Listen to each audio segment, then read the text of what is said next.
दे धडक बेधडक आपल्या परिसरातील ताज्या घडामोडी, घटना, समस्या, विविध क्षेत्रातील सर्वदूर बातम्या पाहण्यासाठी लोकशक्ती लाईव्ह न्यूज चॅनलला सबस्क्राईब करा आणि नोटिफिकेशन मिळवण्यासाठी बेल आयकॉनला प्रेस करा। माणगाव तालुक्यातील पाणोसे आदिवासीवाडी येथे 11 जानेवारी रोजी सकाळी 7 वाजण्याच्या सुमारास एक धक्कादायक आणि दुःखद घटना घडली आहे।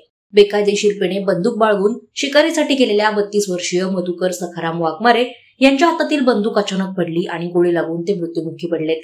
मधुकर वाघमारे हे पाणोसे आदिवासीवाडी येथील रहिवासी होते आणि ते बेकायदेशीरपणे त्यांच्या ताब्यात असलेली ठासणीची बंदूक घेऊन मौजे कवळेचा माळ येथील जंगलात शिकारीसाठी गेले होते। सकाळी 7 वाजता ते झाडावर चढून शिकार करत होते, मात्र झाडावरून उतरत असताना त्यांच्या ताब्यातील बंदूक निष्काळजीपणे जमिनीवर पडली। त्यातच फायरिंग होऊन गोळी सुटली आणि त्यांच्या उजव्या नितंबावर लागली। जखमी झाल्यानंतर त्यांना तातडीनं उपचारासाठी रवाना करण्यात आलं, परंतु त्यांचा उपचारापूर्वीच मृत्यू झाला। घटनेची माहिती मिळताच माणगाव पोलिसांच्या पथकानं घटनास्थळी तातडीने धाव घेत आवश्यक तो तपास सुरू केलाय। माणगाव पोलिसांनी मयत वाघमारे यांच्यावर अवैध शस्त्र बाळगण्याचा गुन्हा दाखल केला असून या प्रकरणी पोलीस निरीक्षक निवृत्ती बोराडे यांच्या मार्गदर्शनाखाली अधिक तपास सुरू आहे। सध्या या घटनेमुळे माणगाव तालुक्यात खळबळ उडाली आहे। पोलीस अधिकारी या ठिकाणी अवैध शस्त्रांच्या वाढत्या वापराबाबत चौकशी करत असून आणखी किती अवैध शस्त्र या परिसरात शिकारीसाठी वापरली जात आहेत याचा शोध सुरू करण्यात आलाय।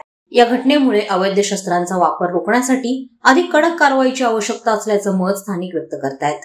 लोकशक्ती लाईव्ह साठी प्रमोद जाधव, माणगाव।